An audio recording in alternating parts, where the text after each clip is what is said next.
Song you play for your friend when she's having a bad day. The first thing that popped into my head was, when you have a bad day, no. I haven't thought about that song in a while, but that is a classic.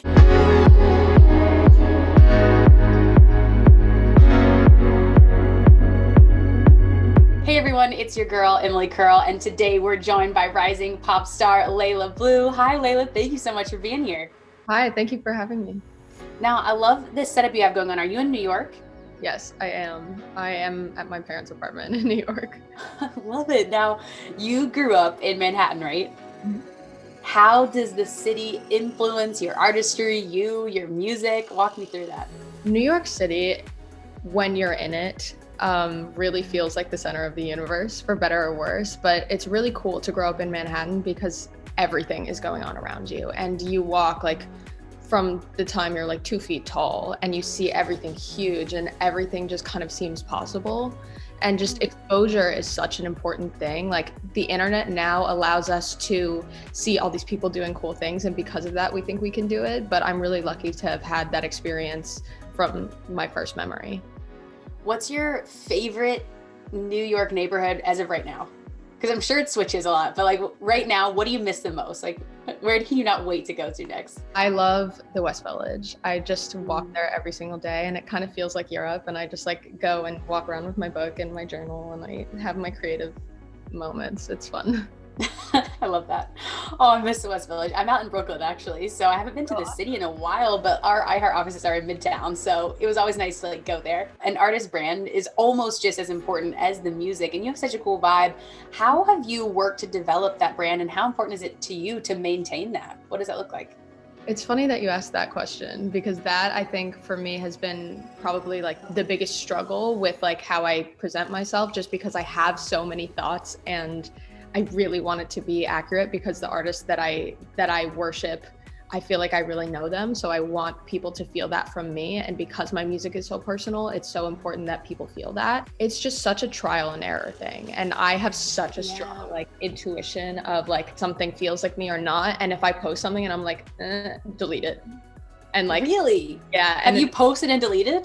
Many times because I just really, it's so important to me that people trust my voice because that's all that I have.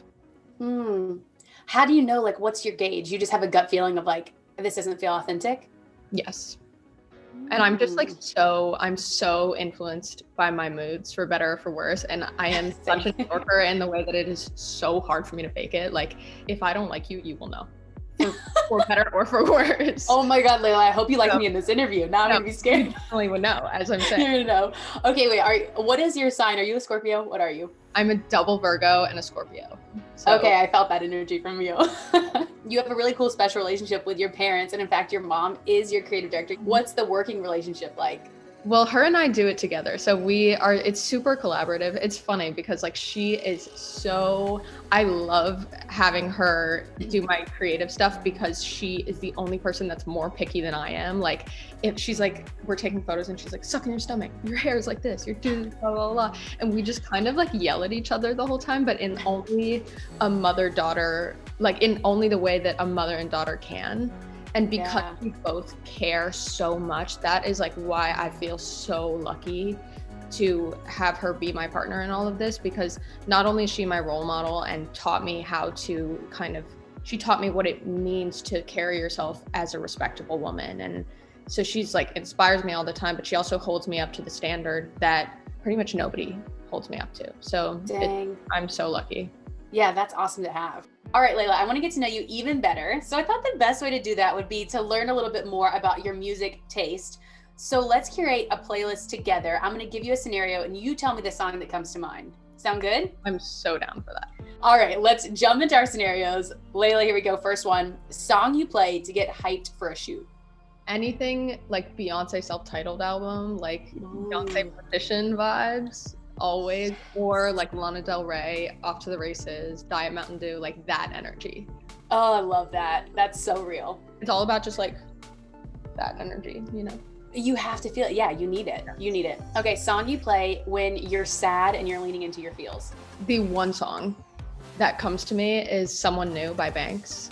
that song. Like, I don't know if you know it, but it like, the amount of times that I've cried, literally like dry heaving in the bathtub type cry, like to that song is, just love that song. Okay, I'm actually gonna add that to my pandemic playlist, my pandemic cry playlist. I need that. Okay, song you play while you get ready before a first date. Because the getting ready song, I'm gonna argue the getting ready song is the most important. Like, not even the hype before you leave song. It's like when you're putting on that perfect eyeliner that you're wearing and you're listening to a song, what is it? Okay, I totally agree with you. And because you have to like set the mood and be like, I am loving, I am loved, I am lovable, I am worthy. So like, that for me is something very kind of like feminine. So I love doing like Alexa play Marilyn Monroe radio vibes, or like, so this song called When I Fall in Love, that is like the most like hopeless romantic song. It's like, when I fall in love, it'll be forever. That song just for me like has such an energy of like, I'm a 1950s princess. Do you consider yourself a hopeless romantic? It's funny because in my head, like when I walk down the street and I'm alone, I'm such a hopeless romantic. Like, I live in fantasy. But then in practicality, like when I'm sitting down with a guy, I'm like, you are gonna screw me over and I do not trust you at all. And like, I always expect nothing from them at all. So real. We all feel that. Okay, what about a song you play Friday night with your best friends? I'm a big 2000s R&B girl. Like Me and You by Cassie. Yo, Excuse Me Miss, Chris Brown. Yes, anything like early Rihanna, Beyonce, always. Literally always. You can never go wrong with Rihanna or Beyonce, truly. Literally. And then also Lana Del Rey, because always. Oh, this is a good one. Song you play on the last 3 minutes of your workout when you're like, I don't want to be here anymore, but I've got to power through. What is your hype song? Get Me Bodied by Beyonce. Oh, a lot of Beyonce. I love Beyonce. Like, I am such a like lay on the couch and like read and sit in my room and like be creative vibe. Like, I do not move like that. But Beyonce gets me going. Okay. You know. Oh my God. That's so funny. Song you play for your friend when she's having a bad day. The first thing that popped into my head was, when you have a bad day. No, I haven't thought about that song in a while, but that is a classic. But I realistically would never play that song. Probably the song called Last Hope by Paramore that like literally saved me in 9th grade. Yeah, it's an amazing song. Hayley Williams is like one of the coolest people ever. Everything. Song you play on a lazy Sunday morning after a long week. Sunday Kind of Love, Etta James. I'm such a like oldies gal. Like, to be honest, for the last year, I've listened to so little new music. Like, I really? Which is, I think it came out of like the fatigue of like just having entered the music industry like right before COVID, and then COVID hit, and I was like, okay, I'm gonna be in my fantasies and live in some other era. And I just really started discovering so much old music. And so anything like Etta James, Billie Holiday, just anything that vibe. Have you found though, since you do like more pop-ish music, that like you're always listening to like keep up with what everyone else is doing? Or do you like take a step back from that?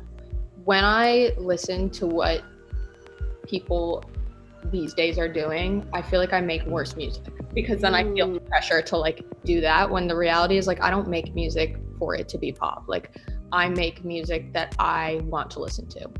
And so like, if I want to listen to old music, I'm gonna make something that sounds more oldie vibes. In that vibe. For me, music was the thing that saved me when I felt so lonely, and like when I literally like was a kid with mental health issues that couldn't talk to anybody about them, and like artists saying lyrics that I connected to like actually saved me. And like, that is why I make music. Like, I don't make music for it to be pop.